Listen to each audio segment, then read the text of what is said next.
Lizega from Arena Holdings, Sunday Times, Times Live, Sowetan, sat down with Unobhala, SG, Comrade Fikile Mbalula, for a 1 hour interview. The first thing I'd like to say in reaction to that interview is thank you to Unobhala for answering all the questions and not running away from any questions. Thank you to Unobhala for giving Ulizeka, a reputable journalist from a reputable platform, an entire hour to press him with questions. And I also like the fact that he never ran away from any question. He answered all of the questions that a lot of people want answered.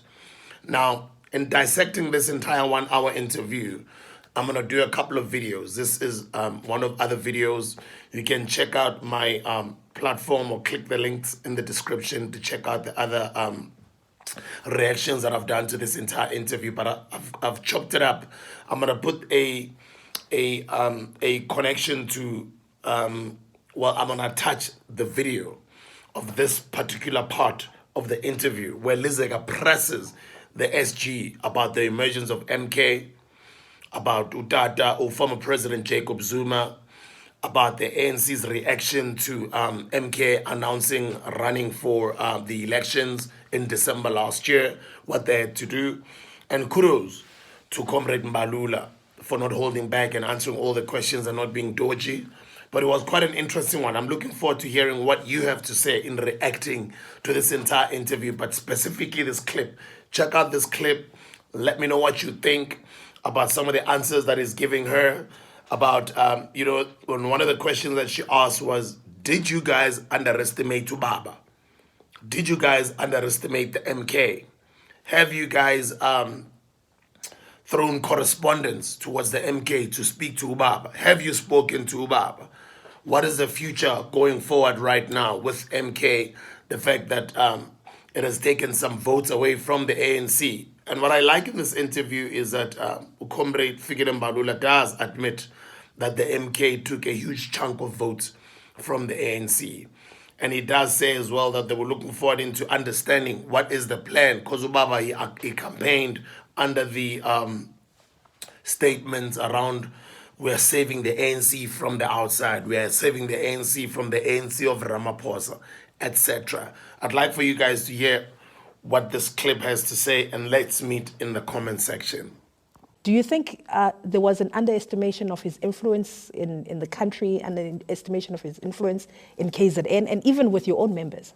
No, we knew that Zuma is a factor all time. I mean, that's why at the platform of the national conference, I did speak to him directly and said it's about time that we talk. I followed up with him, both in terms of asking to see him, sending emissaries and also writing a letter to him, and he avoided me. And then I sent Mdu to go to KZN. I was going out of the country. Quite clearly, we gathered intelligence that this MK party belongs to Zuma. We worked very hard to undermine its existence because it was going to confuse the voters. It comes directly from us in terms of our history and our heritage, and something that was still challenging even now. But it was too close to the election, and it simply pepped Zuma up. Quite a risky factor. But it's quite clear that Jacob Zuma tended to become another animal. And he knew that him coming in as a leader, he was closing a void, in particular in KwaZulu-Natal. And he used that against us in the name of fighting the Ramaphosa and EC. So we have always known, even in the last election, when we analyze in local government, the 46%, there was a Shembe church there. There was a royalty in that analysis. There was as well Jacob Zuma factor. So Jacob Zuma factor in relation to the riots, Jacob Zuma in terms of him being arrested and a victim, in a way. So that undermined the hegemony of the ANC. Jacob Zuma himself participated in the campaign and said that people must not hate the ANC.